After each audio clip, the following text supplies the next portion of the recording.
Choo choo choo! 5, 4, 3, 2, 1. Welcome home. Shalom Bapak Ibu Saudara. Selamat pagi, siang, sore, malam Bapak Ibu Saudara dimanapun Bapak Ibu Saudara berada. Perkenalkan, saya adalah Kerin. Dan saya Diki, dan kali ini kami akan membawakan berita-berita menarik seputar New Life Anugerah Kebenaran. Yang pertama, ada hari yang spesial nih buat beberapa Bapak Ibu Saudara di tengah-tengah kita. Apa tuh?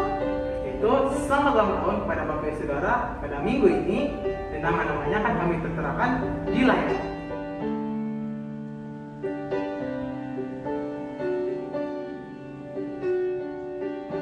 Dan kami juga mengucapkan happy anniversary kepada Bapak Sandi dan Ibu Monica pada tanggal 5 Oktober. Berikutnya ada doa revival hari Rabu tanggal 7 Oktober jam 7:30 malam, dan kami mengundang Bapak Ibu Saudara untuk bersama-sama berdoa. Dan agar kita bisa sama-sama merasakan hadirat Tuhan. Dan selanjutnya kita akan ada Our Flow special episode nih. Bener banget. Pada hari Kamis tanggal 8 Oktober jam 8 malam di YouTube Nur Anugerah Kebenaran. Dan setelah kebaktian, kita akan ada Little Disciples jam 5 sore, dan tentunya di YouTube New Life Anugerah Kebenaran. Bagi adik-adik jangan lupa untuk ditonton ya. Jangan lupa ya adik-adik. Bagi Bapak Ibu Saudara yang belum subscribe, segera subscribe ya. Dan jangan lupa tekan tombol notifikasi untuk mengikuti update-update terbaru dari YouTube New Life Anugerah Kebenaran. Sekian berita hangat dari kami, saya Kerin. Saya Diki. Kami pamit undur diri. Selamat hari Minggu. Tuhan Yesus memberkati.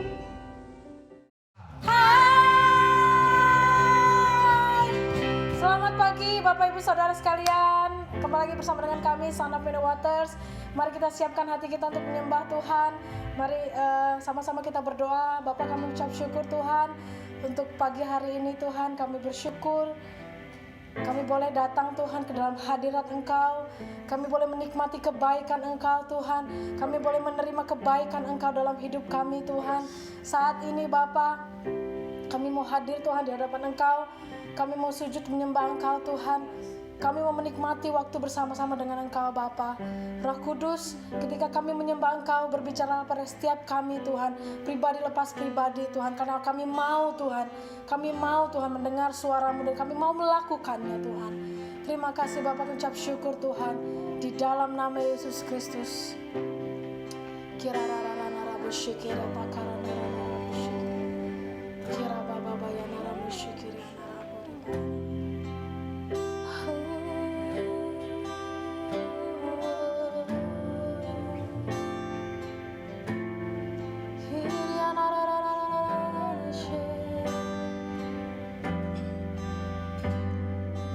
Mountains are still being moved, strongholds are still being loosed.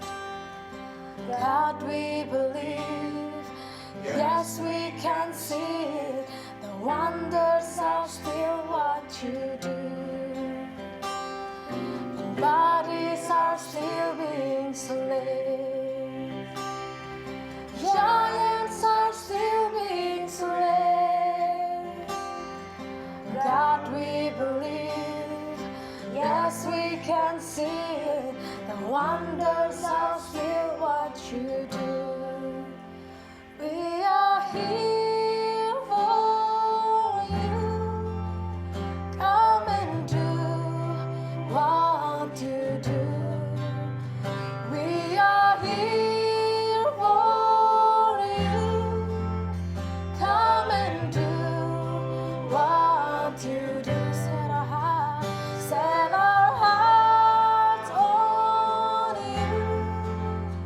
Come and do what you do. We need a move. We need a move. We need a move, Lord. We need a move, Lord. We need a move.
We are here for you. Come and do what you do. We are here for you. Come and do what you do. Set our hearts on you. Come and do what you do. We need a move. Oh, we need a move. This is a move, Lord. This is a move, Lord. This is a move.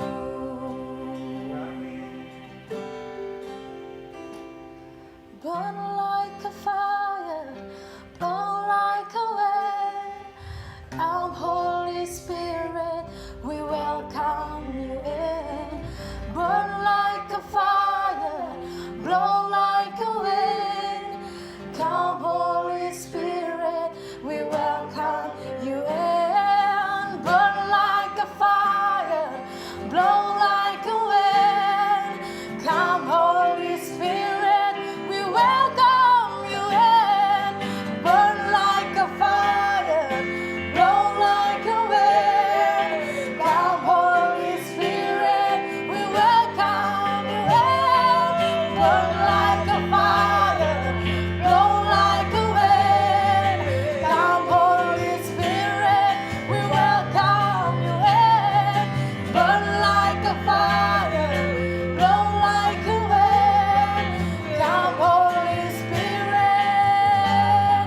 Oh, burn like a fire, blow like a wind. Come, Holy Spirit, we welcome you in.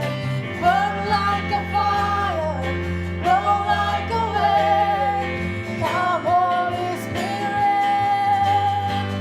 This is a move. This is a move.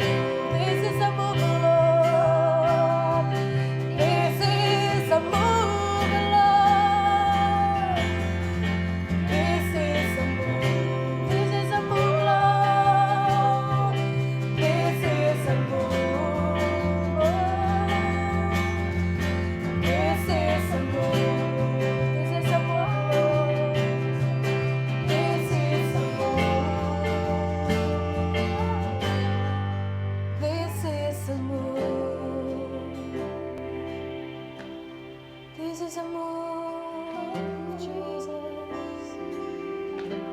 This is a move, Jesus.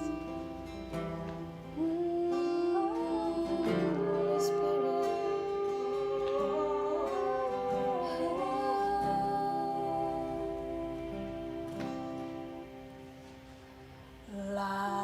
Layaklah segala bangsa sujud kepadamu,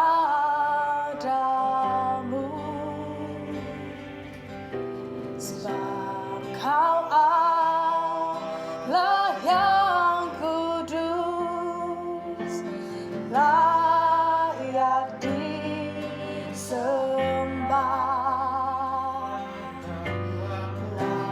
Layaklah segala bangsa sujud kepadamu.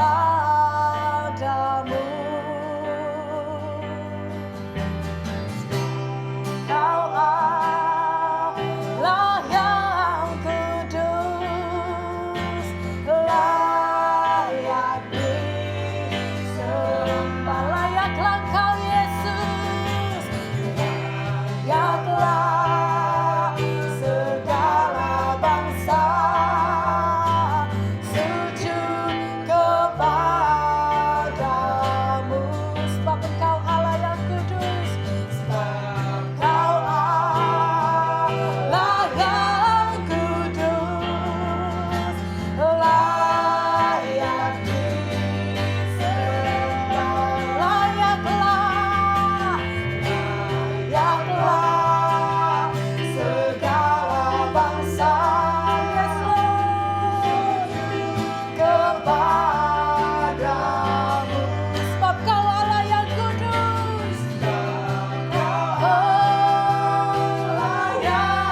namamu, Yesus.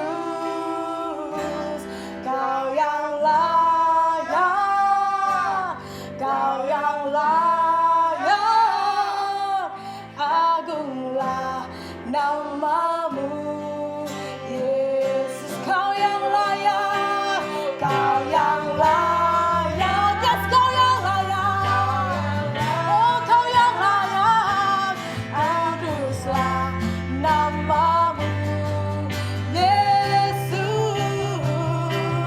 Kau yang layak, Kau yang layak, agunglah namamu, Yesus. Kau yang layak, Kau yang layak, Kau yang layak, kuduslah namamu, Yesus. Kau yang layak, oh Kau yang layak Tuhan, Kau yang layak, agunglah namamu, Yesus. Kuduslah Tuhan, kuduslah namamu, Yesus. Agunglah Kau, agunglah namamu,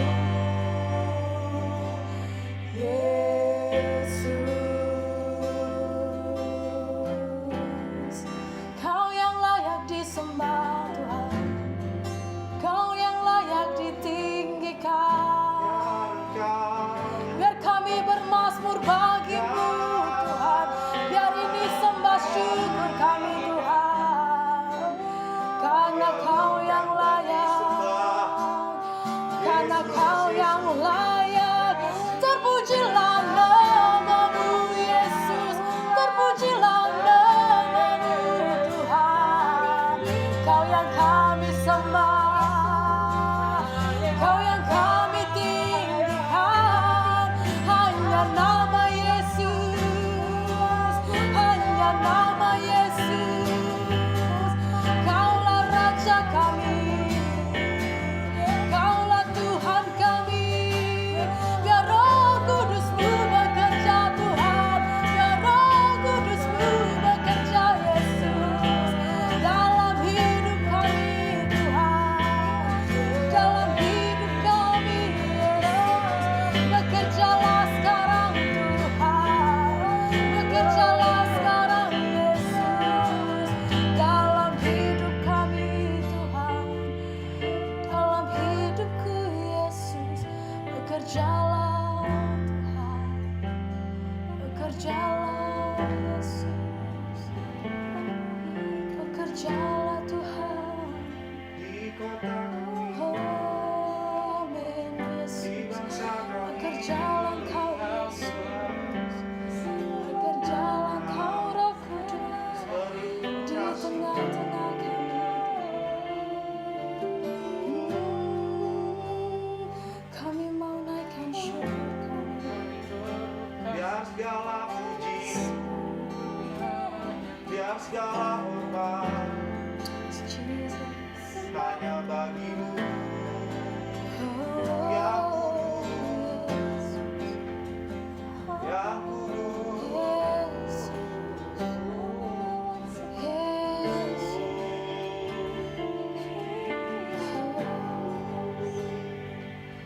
Kau yang layak, Kau yang layak, kuduslah namamu, Yesus. Kau yang layak, Kau yang layak, Kau yang layak, agunglah namamu, Yesus. Kau yang layak, Kau yang Kau yang layak, layak, kudus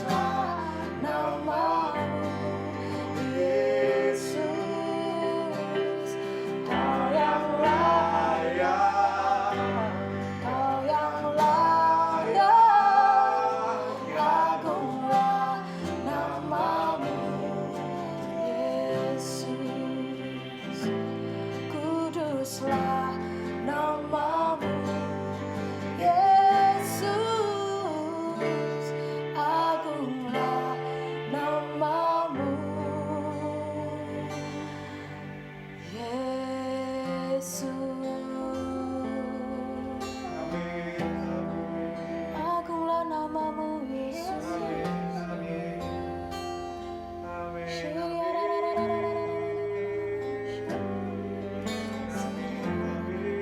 Bapak, kami mengucap syukur Tuhan kalau perbuatan-Mu Tuhan yang ajaib dalam hidup kami Tuhan. Saat ini Tuhan kami tahu Tuhan bahwa Engkau sedang bergerak di tengah-tengah kami Tuhan. Kami percaya Bapak Roh Kudus, Engkau membawa kami ke dalam musim yang baru Tuhan. Roh Kudus, Engkau sedang membawa kami dalam musim yang baru, di mana kegerakan Engkau mulai mengalir Tuhan di dalam kami Tuhan. Kami mau punya hati yang mau berani berjalan bersama-sama dengan Engkau. Kami katakan ketika kami melangkah, Roh Kudus Engkau mengurapi kami, Engkau membawa kami Tuhan ke dalam kedalaman hadirat Engkau, dan setiap orang yang mendengar boleh merasakan hadirat Engkau Tuhan. Kami katakan Tuhan, ketika kami berbicara Tuhan, ketika kami membuka mulut kami, Roh Kudus Engkau seperti pedang Tuhan, seperti pedang bermata dua. Engkau yang memisahkan Tuhan, Engkau yang menginsafkan Tuhan, Engkau yang membukakan setiap hati kami, Engkau yang membukakan Tuhan setiap orang-orang yang belum mengenal Engkau. Kami katakan Tuhan, biar firman-Mu mengalir Tuhan ke dalam hati kami, menusuk hati kami, dan jatuh dalam hati kami, berbuah banyak Tuhan, bermultiplikasi Tuhan. Kami percaya Tuhan, ini adalah waktunya Tuhan, ini adalah waktunya Engkau untuk bekerja dan bersama-sama dengan kami Tuhan. Kami mau bekerja dengan Engkau Tuhan, kami turut bekerja bersama-sama dengan Engkau Tuhan. Roh Kudus, kami percaya Tuhan, Engkau berkuasa dalam hidup kami Tuhan, Engkau bekerja dalam hidup kami Tuhan. Kami siapkan hati kami Bapa untuk mendengar Engkau, kami siapkan telinga kami untuk mendengar Engkau berbicara kepada kami Tuhan. Bukakan firman-firman yang baru yang kami belum mengerti Tuhan, bukakan Tuhan hikmat yang baru dalam hidup kami Tuhan. Terima kasih Bapa, ucap syukur Tuhan. Kami katakan Tuhan, hati kami terbuka Tuhan, jiwa kami mau berubah Tuhan, jiwa kami mau sama seperti dengan Engkau Tuhan. Terima kasih Bapak, ucap syukur Tuhan. Bekerjalah sekarang Bapak, bekerjalah dalam hidup setiap kami Tuhan, dimanapun kami berada Tuhan. Terima kasih Bapak, kami ucap syukur Tuhan. Biar segala pujian, hormat, syukur kami Bapak hanya bagi nama Engkau Yesus Kristus. Terima kasih Bapak, di dalam nama Yesus Kristus. Amin. Mari kita persiapkan hati kita untuk memberi yang terbaik. Memberi dengan sukacita membawa berkat. 2 Korintus 9 ayat yang ke-7 dan ke-8. Hendaklah masing-masing memberi menurut kerelaan hatinya, jangan dengan sedih hati atau karena paksaan. Sebab Allah mengasihi orang yang memberi dengan sukacita, dan Allah sanggup melimpahkan segala kasih karunia kepada kamu, supaya kamu senantiasa berkecukupan di dalam segala sesuatu, dan malah berkelimpahan di dalam berbagai kebajikan. Memberi dengan sukacita, memberi menurut kerelaan hati. Ketika kita memberi dengan kerelaan hati, kita percaya Tuhan melihat hati kita, Tuhan melihat kedalaman hati kita, dan kita percaya apa yang kita tabur itu akan kita tuai.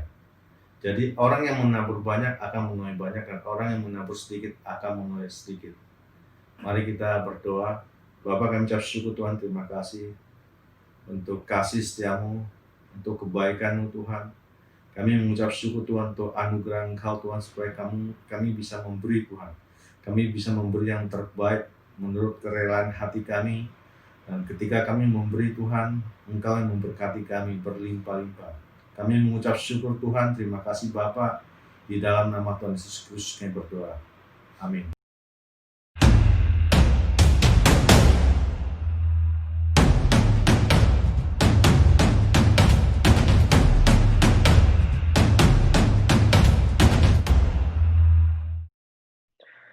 Shalom Bapak dan Ibu. Ya, nama saya Kenneth dan saya anaknya Pak Steph, dan saya di sini adalah leadernya, leadernya New Life Anugerah Kebenaran Taiwan yang sedang berlanjut di sini. Dan hari ini saya mau membagikan firman tentang penginjilan. Amin Bapak Ibu Saudara ya. Saya akan memberikan kalian cerita-cerita bagaimana kita menginjil, bagaimana kita mengalami breakthrough di sini dan apa saja kunci-kuncinya sampai kita bisa mengalami terobosan yang dari surga itu, saudara ya. Dan bagaimana kita bisa menyelamatkan banyak jiwa dan gimana caranya gereja bisa bertumbuh. Apa mula-mulanya gereja New Life Anugerah Kebenaran yang di Taiwan, saudara ya. Kalau saya bisa lakukan itu, saudara, saya percaya juga saudara bisa lakukan juga. Amin, saudara. Tapi malam ini saya mau membagikan saudara ya kunci-kuncinya apa itu yang saya pelajari selama setahun ini ya, yang saya terapkan di gereja saya, yang membuat gereja saya bertumbuh dan bisa menjangkau jiwa-jiwanya ini ya. Tapi sebelum mulai saudara, ya, saya pengen menanyakan ini kepada saudara, ya, eh, apa yang saudara pikirkan waktu saya mengatakan kata-kata penginjilan, ya, apa hal pertama yang keluar di pikiran Anda? Apa itu? Apa itu penginjilan?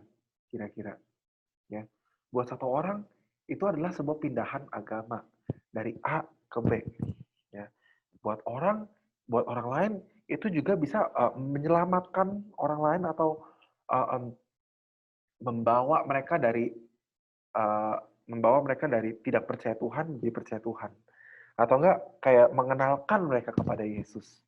Oke, saudara. Jadi banyak orang bayangannya soal penginjilan itu beda-beda dan banyak-banyak.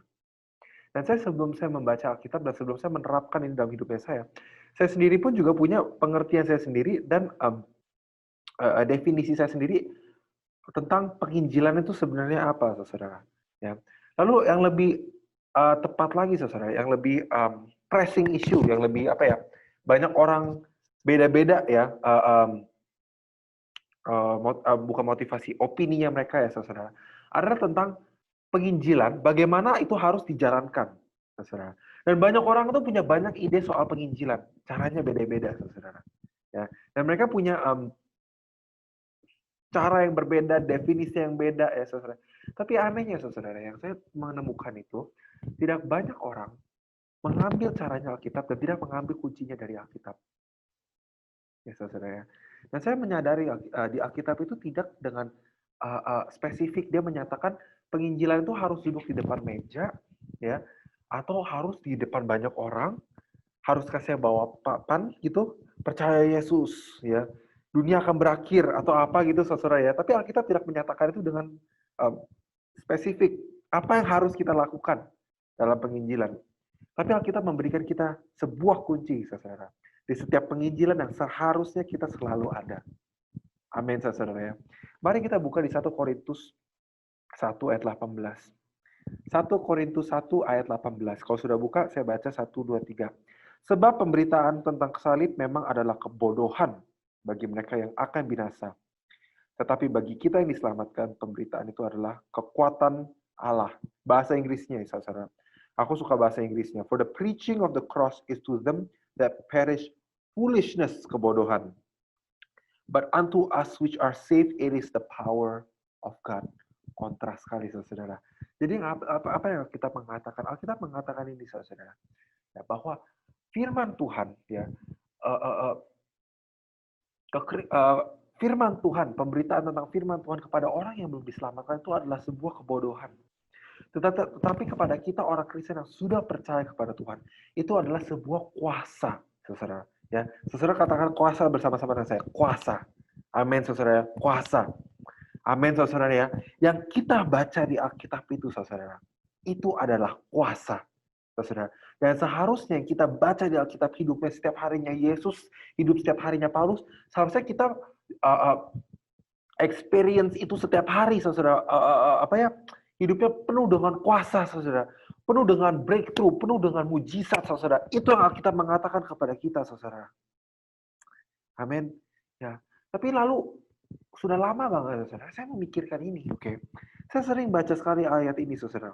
Karena tertulis, sebab pemberitaan tentang salib memang adalah kebodohan bagi mereka yang binasa, tetapi bagi kita yang diselamatkan, kuasa, kekuatan Tuhan. Ya. Saya sudah nanya ini udah lumayan lama, saudara, kepada diri saya sendiri. Loh, kalau kuasa, kalau gitu kenapa hidupnya saya biasa-biasa saja? Ya, dan saya yakin banyak orang Kristen juga pasti nanya ini. Alkitab bilang kuasa, tapi kenapa hidup saya penuh dengan masalah? Ya enggak? Kenapa saya bangun pagi-pagi mama saya marah-marah sama saya, saya marah lagi. Ya, saya menjalani hidup dengan hidup yang sama gitu loh. Tiap hari bangun, kayaknya saya tahu Tuhan itu nyata. Saya tahu Tuhan itu benar-benar ada di hidupnya. Kalian pernah, mungkin saudara pernah mengalami yang namanya Tuhan. Oke. Dan kalian tahu Tuhan itu nyata. Dan kalian mengalami banyak mujizat. Namun, kenapa kuasa ini sepertinya itu tidak ada, saudara? Kenapa kuasa ini sebenarnya kenapa nggak ada gitu ya? Dan kita lagi ngomong ini spesifik ke dalam penginjilan, saudara. Ya. Dan di sini bilang penginjilan bagi orang yang belum terima Tuhan adalah kebodohan. Dan bagi kita adalah kuasa. Ya saudara-saudara ya. Waktu saya pertama kali menginjilin orang, saudara, saya coba berdebat kepada mereka. Saya berdebat kepada mereka, kenapa Tuhan itu benar, kenapa Tuhan itu yang benar. Ya. Saya ingat waktu saya masih kecil, saudara, waktu saya masih SMA, saudara, saya di kelas debatnya saya. Dan guru debatnya saya sedang mendebatkan tentang Big Bang Theory, ya, teori di mana dunia mula-mulanya sedang diciptakan, saudara. Dan di debat itu kita dibagi dua tim. Ya. Satu tim bilang, Yesus, Tuhan Allah Bapa membuat dunia dari Big Bang. Ya. Satu timnya lagi bilang, Tuhan Allah Bapa membuat dunia bukan lewat Big Bang. Saudara ngerti ya? Dan ini kita sedang berdebat, saudara. Dan kita berdebat, saudara. Dan saya mengakui, saudara ya, dua posisi, saudara ya.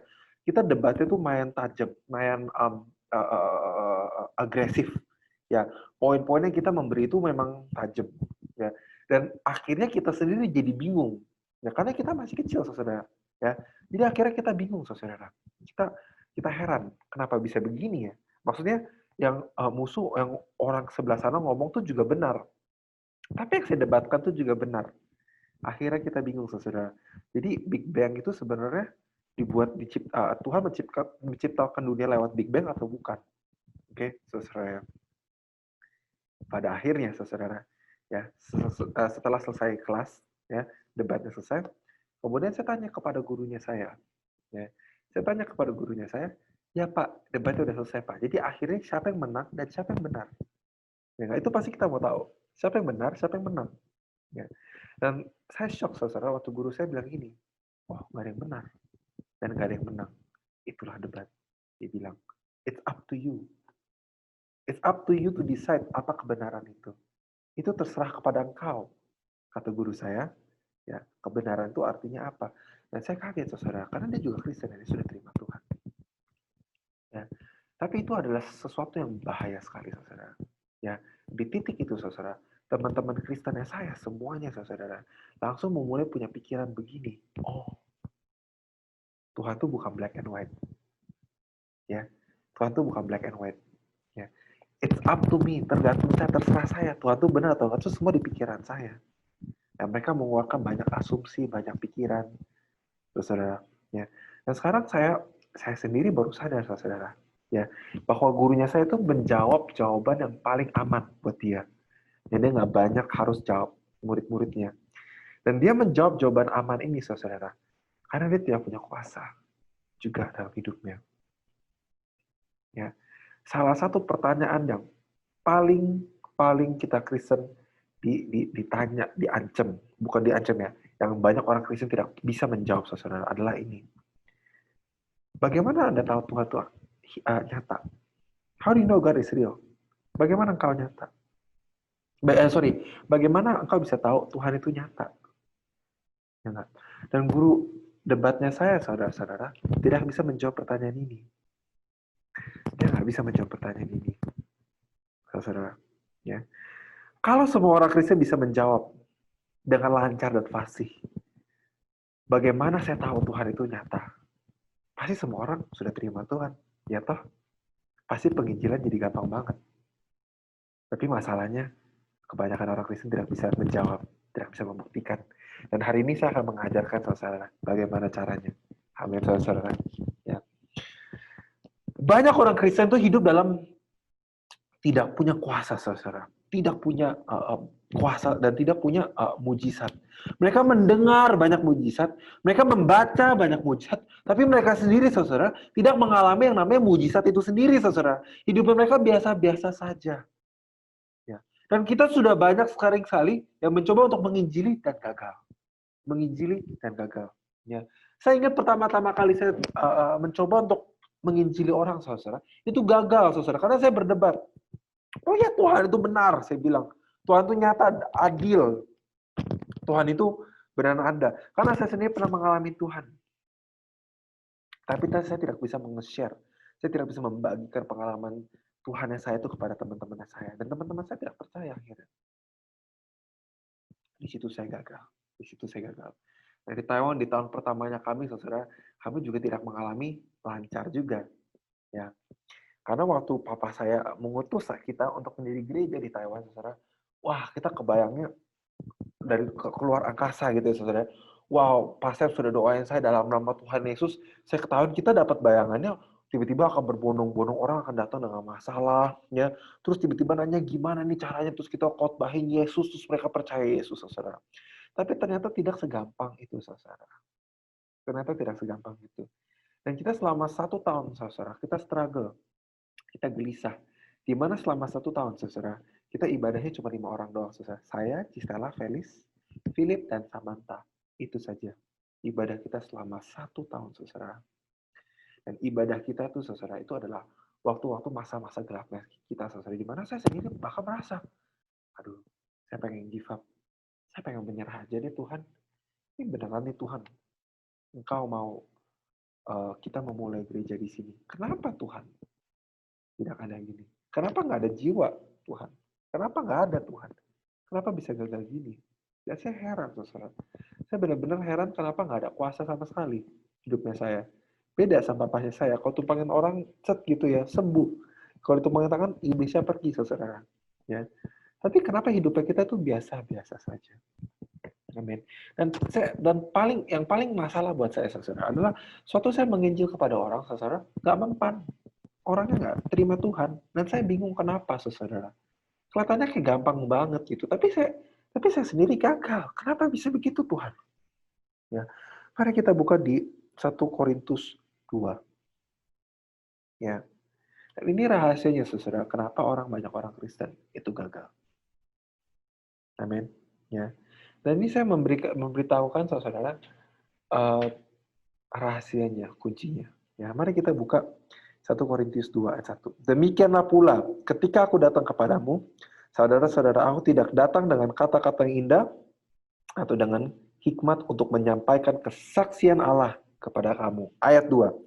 Sebab aku telah memutuskan untuk tidak mengetahui apa-apa di antara kamu selain Yesus Kristus. Yaitu Dia yang disalibkan. Ayat 3. Dan ini adalah sebuah pesan yang sangat luar biasa. Aku juga telah datang kepadamu dalam kelemahan dan dengan sangat takut dan gentar. Ayat 4.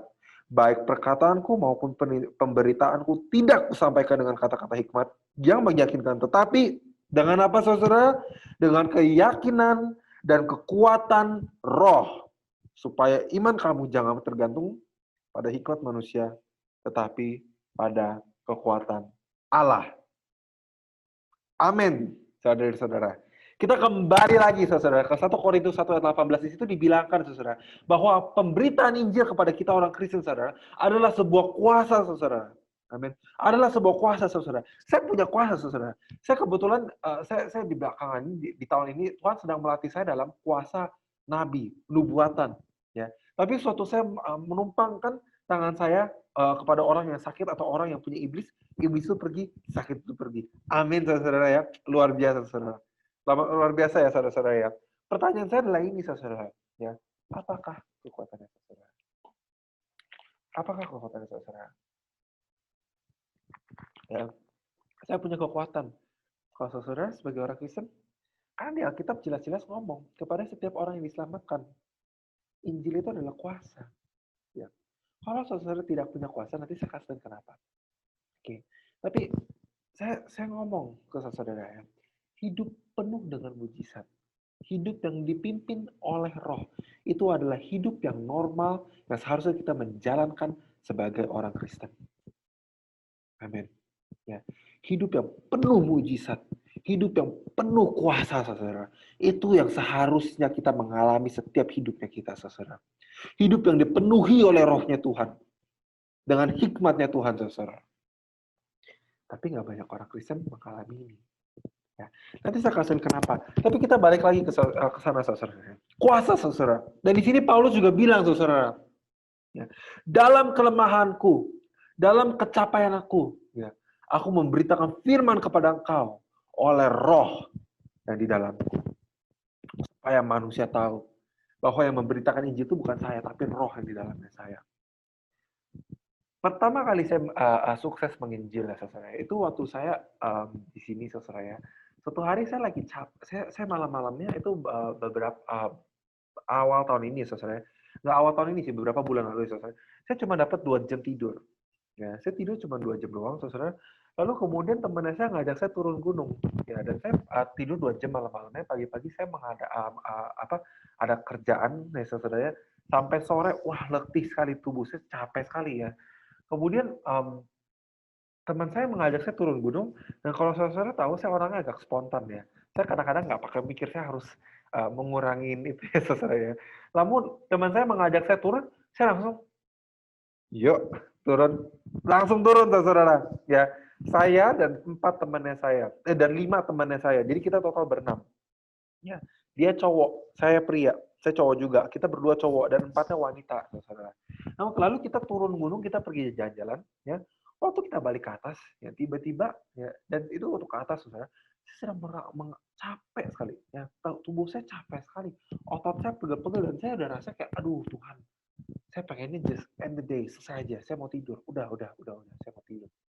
Tiba-tiba Tuhan ngomong kepada saya, Kenneth, ya, kamu akan berbicara dalam kepada wanita-wanita ini.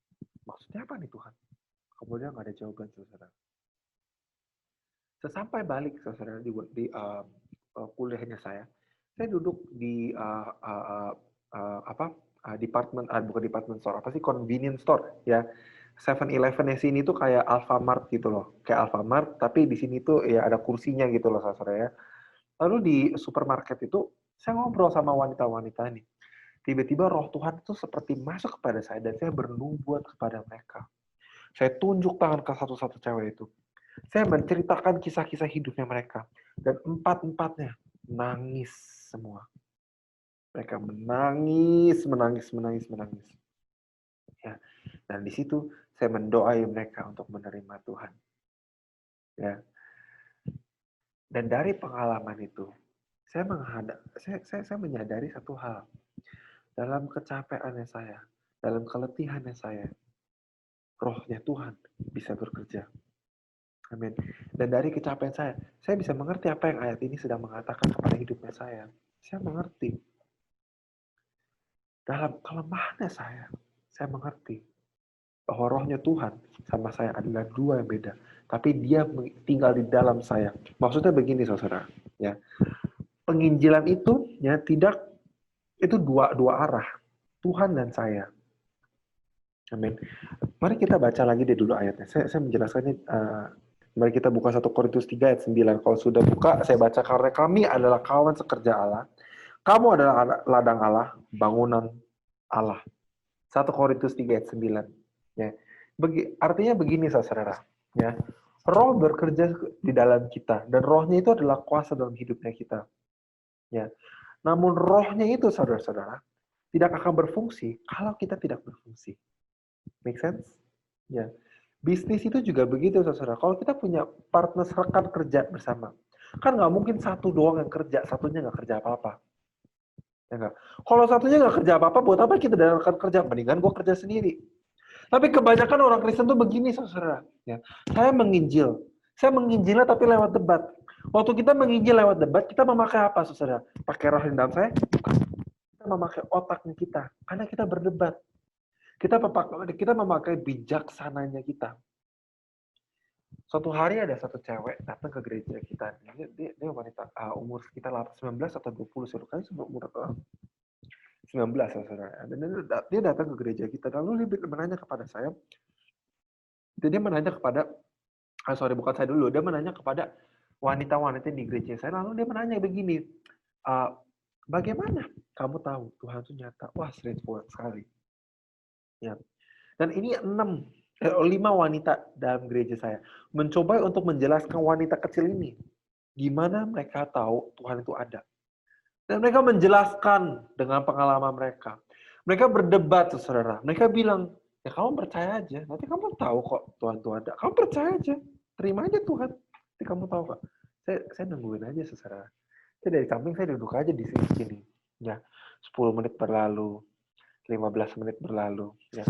Lalu saya datang ke mereka, masih berdebat. Dan wanita itu, yang datang kepada mereka, yang datang ke gereja kita, yang nanya, bagaimana kamu tahu Tuhan itu nyata dan adil? Selama 15 menit itu, dia masih belum percaya, dan nggak ada yang berubah. Situasinya masih sama. Dan mereka sama sekali dalam 15 menit itu belum menunjukkan bagaimana Tuhan itu nyata dan ada dalam hidupnya mereka. Ya. Lalu saya melihat kepada wanita itu. Ya, saya bilang, oke ladies. Saya ngomong ini ke wanita-wanita di gereja kita, members of our church. Saya bilang, sudah, boleh saya ngomong? Ya, saya ngomong ya. Saya mau berbicara kepada dia. Lalu saya ngomong kepada wanita itu. Kamu mau tahu bagaimana Tuhan itu nyata dan ada dalam hidupnya kami? Saya kasih tahu. Kamu kepahitan sama papahnya kamu. Saya baru ngomong satu kata itu, saudara. Nangis. Ya. Dan nangisnya ngucur, benar-benar ngucur keluar gitu. Ya, nangisnya bukan itu lagi. Itu tuh saya langsung kelendean ke temannya dia. Tuh saya nangis yang kata tiba-tiba, saudara. Ya, tembok yang dia pasang di hatinya dia runtuh semuanya. Saya ngomong gitu, saudara. Bukan karena saya tahu dia memang punya masalah sama papanya. Saya nggak tahu, saudara. Saya nggak ngerti sama sekali. Tapi Roh Kudus ngomong kepada saya. Roh Kudus berbicara kepada saya. Dia ngomong kepada saya. Saya ngomong itu kepada dia. Ya, saya nubuatin dia, saudara, selama 2 menit. Saya habis 2 menit, saya bilang, maukah Anda menerima Tuhan sebagai juru selamat? Sambil nangis-nangis, ceweknya gini. Mau. Gitu ya. Mau? Oke. Saya mempersilahkan wanita yang lain di gereja kita untuk mendoakan dia. Terus saya pergi. Begitu caranya. Ya, kuasa, saudara-saudara. Ingat, kuasa. Ya, bagaimana mereka tahu Tuhan itu ada? The most and simplest way to do it, cara yang paling gampang kita melakukan itu, adalah untuk menunjukkan kuasa di dalamnya kita, yaitu Roh Kudus di dalamnya kita. Ya, dan saya melakukannya itu melewatkan nubuatan. Ya. Oh, tapi kok Kenneth, saya nggak bisa bernubuat seperti kok Kenneth. Yakinkah itu? Ya, mari kita buka di 1 Korintus 2 ayat 10 kalau nggak salah. Karena kepada kita Allah telah menyatakannya oleh Roh. Sebab Roh menyelidiki segala sesuatu, bahkan hal-hal yang tersembunyi dalam diri Allah. Siapa gerangan di antara manusia yang tahu apa yang terdapat di dalam diri manusia, selain Roh manusia sendiri yang ada di dalam dia? Demikianlah pula lah, tidak ada orang yang tahu apa yang terdapat di dalam diri Allah selain Roh Allah. Amin, saudara-saudara. Ya, saya punya pikiran ini, saudara. Ya, kalau Roh Allah tahu segalanya, kalau Tuhan tahu segalanya, dan Roh Allah yang sama ini yang mengetahui segalanya tinggal di dalam saya. Kenapa sih saya dari dulu nggak pernah nanya Tuhan atau nggak Roh yang dalam saya? Kenapa saya nggak pernah nanya Roh yang di dalam saya? Opini dia. Seharusnya saya ngapain? Seharusnya saya kemana? Seharusnya saya ngomong apa? Mulai sekarang saya akan lakukan itu, dan itu yang saya lakukan. Saya bernubuat bagi mereka. Words of knowledge. Kata-kata pengetahuan. Saya bernubuat kepada mereka. Dan saya menyatakan kepada mereka bahwa roh yang saya bernubuat itu bukanlah dari pikiran saya sendiri, tetapi dari Tuhan. Dan dari situlah orang-orang mulai tahu Tuhan itu ada. Dan dari situlah saudara-saudara kuncinya. Bagaimana mereka bisa menerima Tuhan. Ya, that's my power. Itulah kekuatan saya. Apa kekuatan saudara-saudara? What is kuasa-kuasanya saudara? Ya, dan setiap dari kita kuasanya berbeda-beda. Tidak sama. Setiap orang tuh kuasanya beda-beda, saudara. Ya, di 1 Korintus 1 Korintus 12 ayat 2 ya. Saya lupa yang satu tubuh dalam Kristus. Kita semua punya banyak karunia dalam roh, tapi satu roh. Yang itu, saudara. Ya, coba saudara cari di Alkitab. Ya, kita semua punya kuasa. Amin. Ya. Jadi semua orang Kristen itu seharusnya punya kuasa. Dan dari kuasa ini seharusnya kita tuh menjadi sebuah testimoni, sebuah kesaksian bagi orang-orang yang belum terima Tuhan. Tapi sayangnya saudara, tidak semua orang Kristen punya kuasa ini.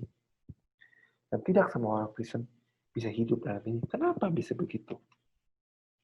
Ya, kenapa saya nggak punya kuasa hidupnya? Saya kasih saudara buka di Ibrani 5 ayat 14. Tetapi makanan keras adalah untuk orang-orang dewasa yang karena mempunyai panca indera yang apa? Yang terlatih untuk membedakan yang baik daripada yang jahat. Panca indera yang terlatih, saudara-saudara. Yang apa? Yang terlatih. It's very fun ya, lucu ya saudara. Yang Alkitab bilang itu orang yang dewasa itu yang panca inderanya terlatih. Saudara, kata-kata terlatih itu mengiang-ngiang di kepala saya. Saya kaget, Alkitab bilang dewasa itu adalah dengan apa saudara? Terlatih. Bukan ke gereja. Bukan ke sel. Bukan punya jabatan di gereja juga saudara. Itu belum meyakinkan saudara akan bertumbuh. Ya, tapi yang terlatih. Ya, bahasa Inggrisnya practice. Practice itu apa? Praktek, praktek dan diulang-ulangin. Amin, dah saudara. Saudara begini loh. Ya, kekristenan itu bukanlah sebuah teori. Kekristenan itu bukanlah sebuah teologi. Kalau semua yang saya khotbahkan itu ya, atau enggak pastef mau khotbahkan, pendeta manapun saudara boleh datang ya. Nabi mau sekuat, seluar biasa apapun, seajaib apapun ya. Saudara mengalami, mendapatin sebuah pewahyuan yang luar biasa apapun. Ya. Tetapi kalau saudara-saudara tidak praktek, itu akan menjadi mati. Dan kalau saudara-saudara tidak praktek, saudara tidak bertumbuh. Ke gereja tidak menjaminkan saudara bertumbuh. Ke gym tidak menjaminkan saudara bertambah otot. Tapi mengangkat barbel dan melatih otot saudara, itu yang menjaminkan saudara bertambah kuat dan bertambah otot. Bukanlah gymnya. Ke gereja saudara, tapi harus berfungsi.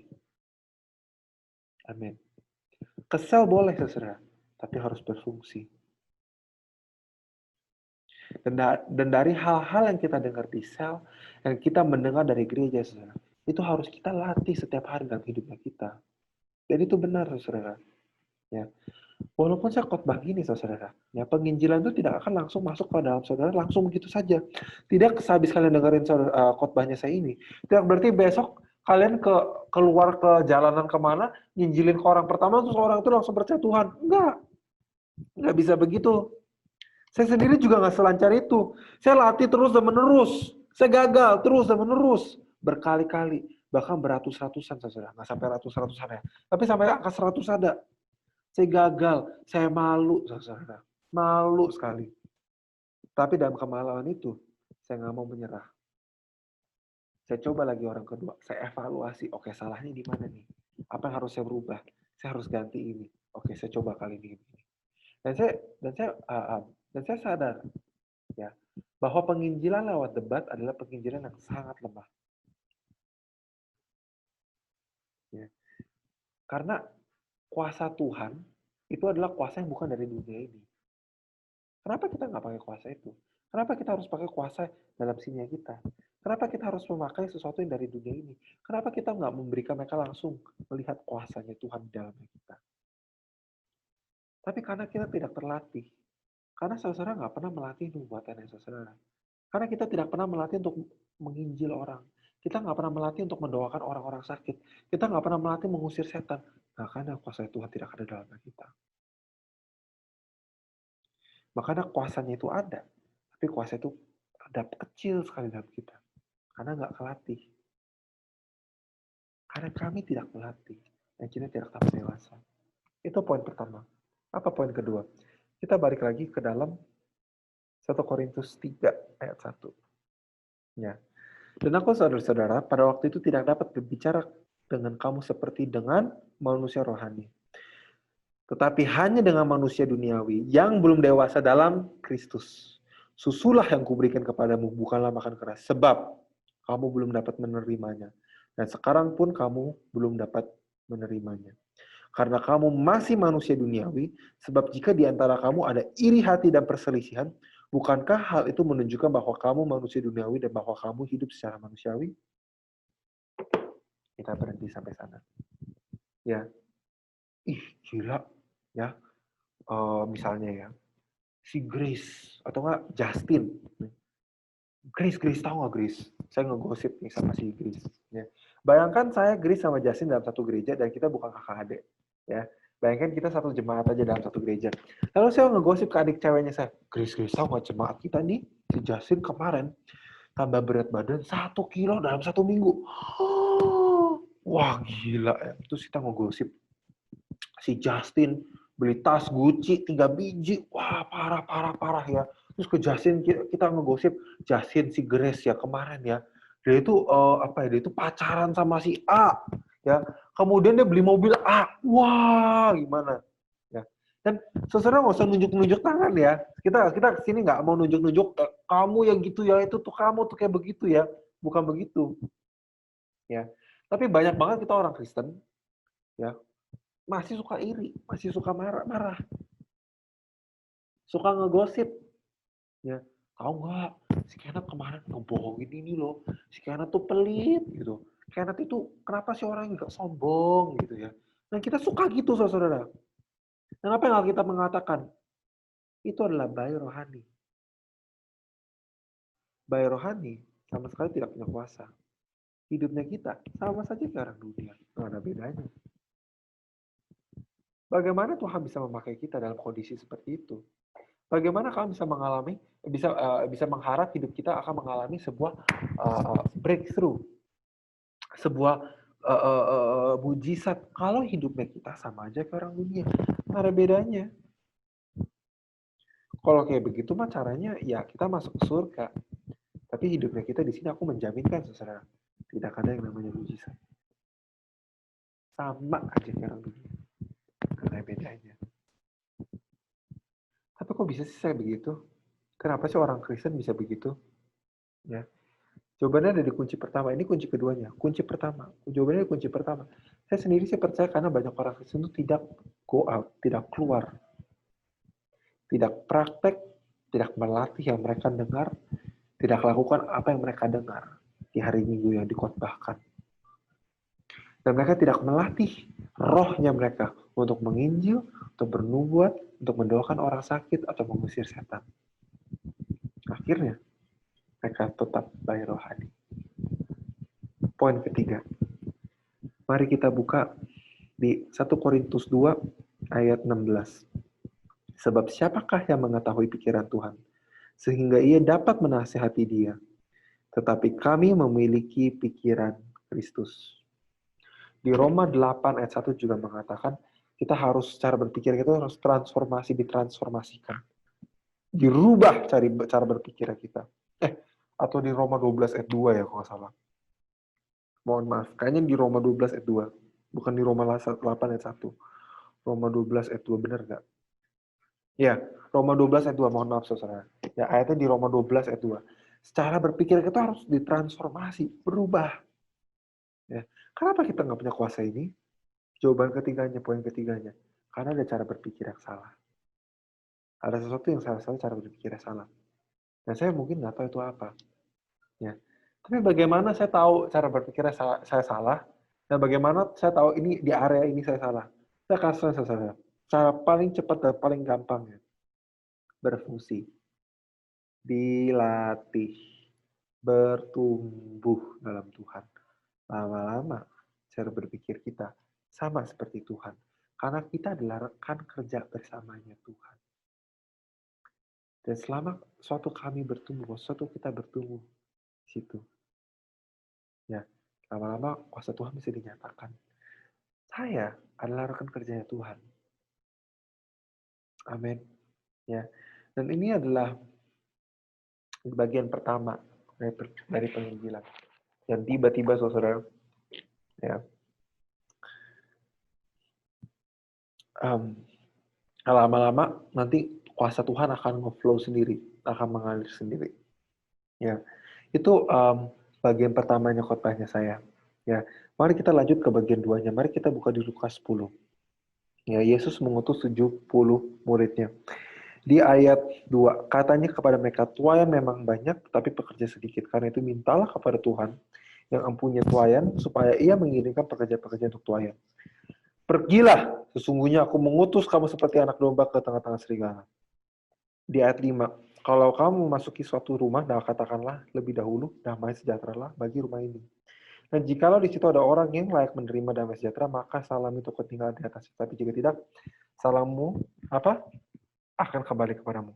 Tinggallah dalam rumah itu, makan dan minumlah apa yang diberikan ke orang kepadamu, sebab seorang pekerja patut mendapat upahnya, janganlah berpindah-pindah rumah.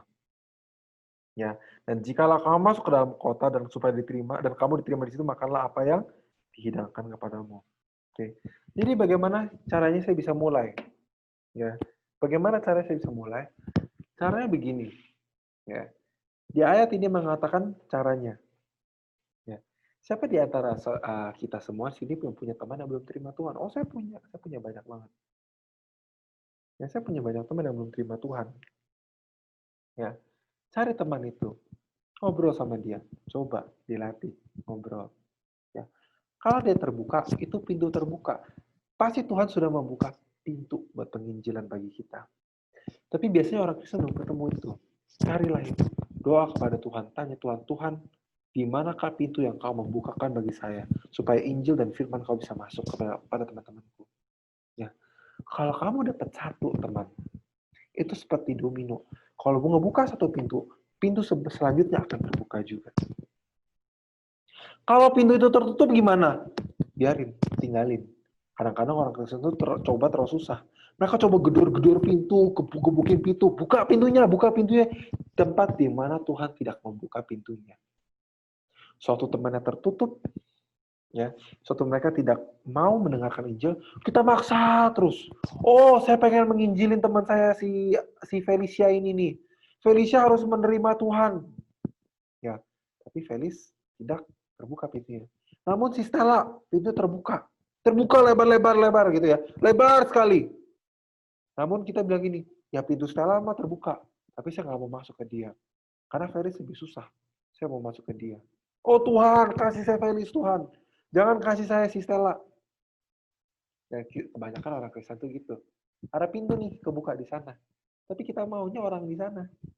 Nggak mau masuk ke sini. Maunya ke sana. Ya, kalau lagi mulai penginjilan, jangan pilih-pilih. Orang pertama yang kita menginjilkan itu Hanson. Kita nggak usah pilih-pilih, kita terima aja. Hanson tuh pintu pertamanya kita.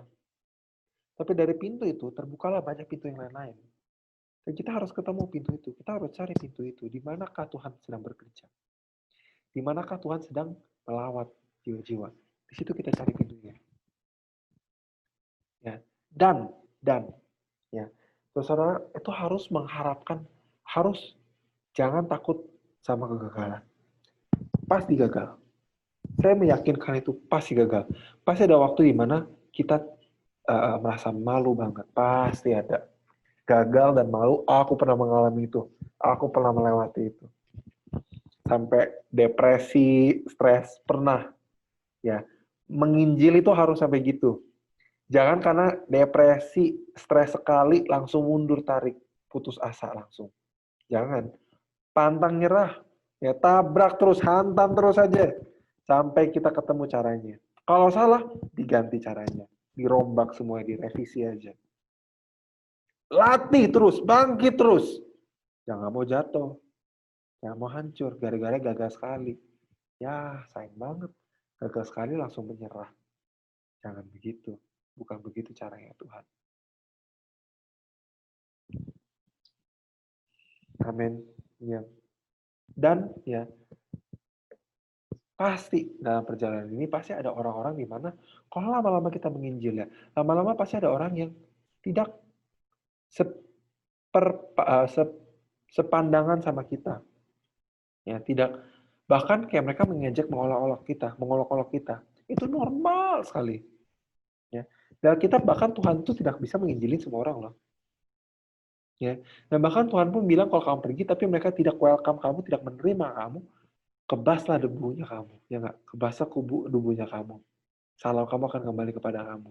Jangan takut. Jangan takut orang nggak suka kamu atau orang reject kamu. Biasa, itu tuh normal. Rejection is normal. Amin. Rejection is normal. Ya. Suatu malam, saya sedang tidur. Ya, waktu saya tidur tiba-tiba Tuhan mengingatkan ayat ini. Lalu saya kebangun dan saya buka di Markus 16 ayat 17. Tanda-tanda ini akan menyertai orang-orang yang percaya. Mereka akan mengusir setan-setan demi namaku. Mereka akan berbicara dengan bahasa-bahasa yang baru. Mereka akan memegang ular dan sekalipun mereka meminum racun, mereka tidak akan mendapat celaka. Mereka akan meletakkannya tangannya di atas orang sakit dan orang itu akan sembuh. Amin. Dan itu yang kita mengalami setiap hari hidupnya kita. Itu yang kita mengalami. Dan tiba-tiba Tuhan ngomong kepada saya, yang kamu melakukan itu sudah benar. Alkitab dia. Terus lakukan itu. Konsisten lakukan itu. Dan sampai situ saja, saudara. Sharing saya hari ini, ya, tentang bagaimana saya bisa menerobos di Taiwan. Ya, saya berdoa suatu mendengar ini bukanlah menjadi makanan kita setiap hari, ya. Tapi saya juga berdoa supaya suatu habis kita mendengar sharing ini, at least setidaknya saya coba praktek apa yang harus saya lakukan. Dicoba, dipraktek supaya itu tidak jadi mati. Amin. Supaya kita semua bisa bertumbuh, supaya kita semua hidupnya ada Roh Kudus, ada mujizat, ada kuasa dalam hidupnya kita.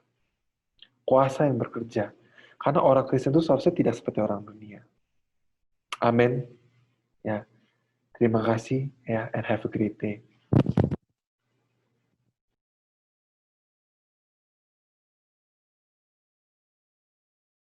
Ya, Bapak Ibu, tiba saatnya kita mengambil perjamuan kudus.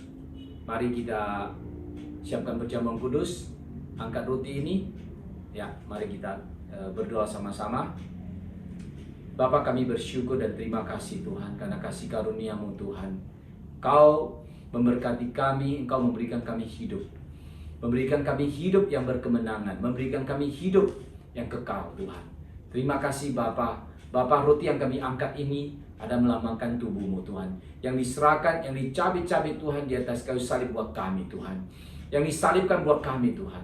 Dan kami menerima dengan ucapan syukur. Kami sungguh percaya ketika kami memakannya, ini menjadi bagian dalam tubuh kami. Sehingga kami mau declare, kami mau confess. Bapak Ibu, mari kita katakan sama-sama. Ketika saya menerima roti ini menjadi bagian dalam tubuh kami. Roti ini melambangkan tubuh Kristus menjadi bagian dalam tubuh kami. Sehingga kami mau katakan di dalam nama Tuhan Yesus, kami tolak setiap sakit penyakit yang bisa disebut namanya. Kami tolak dalam nama Tuhan Yesus. Kami tolak sel-sel kanker. Kami tolak di dalam nama Tuhan Yesus. Kami tolak setiap virus COVID-19. Kami tolak dalam nama Tuhan Yesus. Kami tolak darah tinggi. Kami tolak diabetes. Kami tolak apapun penyakit yang bisa disebut namanya. Kami tolak di dalam nama Tuhan Yesus. Kami hidup sehat. Kami kuat di dalam nama Tuhan Yesus Kristus. Di dalam nama Tuhan Kristus. Amin. Bapak, terima kasih Bapak, kami menerima tubuh-Mu dengan ucapan syukur dan kami tahu ini punya kuasa. Punya kuasa di dalam nama Tuhan Yesus. Terima kasih Bapak, dalam nama Tuhan Yesus kami berdoa dan ucap syukur. Mari kita makan sama-sama.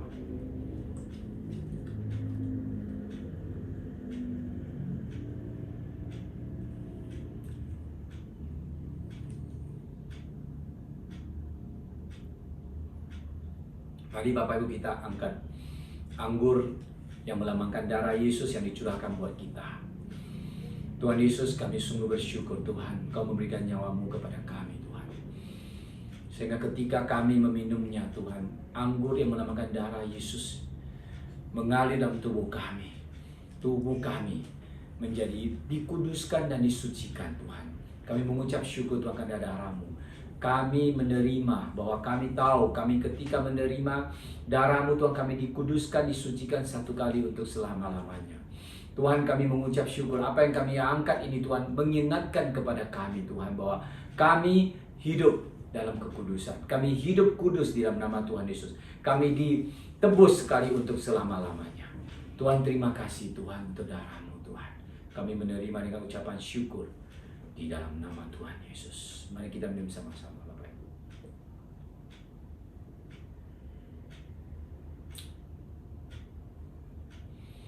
Mari kita berdoa Bapak Ibu, mengucap syukur kepada Tuhan yang telah memberkati kita, yang telah menebus kita, sehingga jiwa kita diselamatkan. Terima kasih Bapak, kami mengucap syukur Bapak, karena darahmu, karena tubuhmu, Kau memberikan nyawamu kepada kami Tuhan. Terima kasih Bapak, di dalam nama Tuhan Yesus kami mengucap syukur. Amin. Terima kasih, Tuhan Yesus memberkati Bapak Ibu. Haleluya. Amin. Mari angkat tangan Bapak Ibu.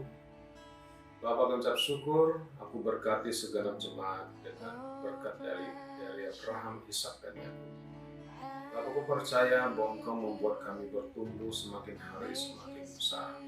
Semakin hari semakin mulia pengaruh kami. Kemanapun kami pergi, kami akan memberikan pengaruh yang kuat. Pengaruh kerajaan Allah, pengaruh Yesus Kristus. Kemanapun kami pergi, kami akan membawa keharuman pengenalan akan Yesus Kristus. Karena kami tahu bahwa semua orang di dunia butuh Yesus. Dan Engkau melepaskan beban kami, Engkau memberi kami hidup yang ringan dan enak. Engkau yang sumber kerendahan hati, Engkau membuat hati kami penuh dengan sukacita. Terima kasih Bapa, biar segenap jemaat pulang dengan damai sejahtera berkat dari Engkau, pengaruh yang dahsyat dari Engkau. Terima kasih Bapa, di dalam nama Tuhan Yesus saya berdoa.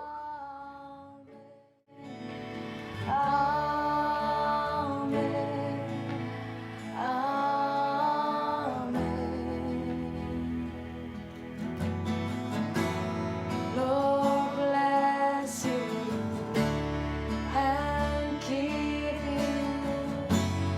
Make His face shine upon and be gracious to you. Lord turn His face toward you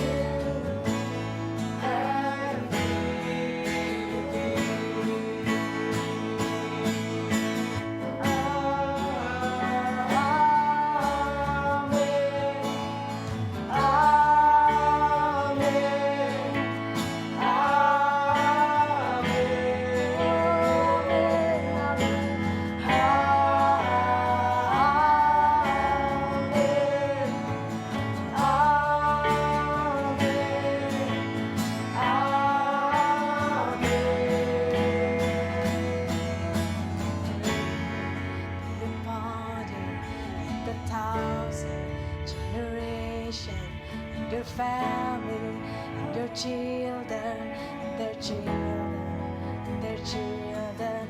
May His face go before you, and behind you, and beside you, all around you, within you. He is with you. Yes, Lord. Favor be upon you and 1,000 generations, and your family, and your children, and their children, and their children.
surrender.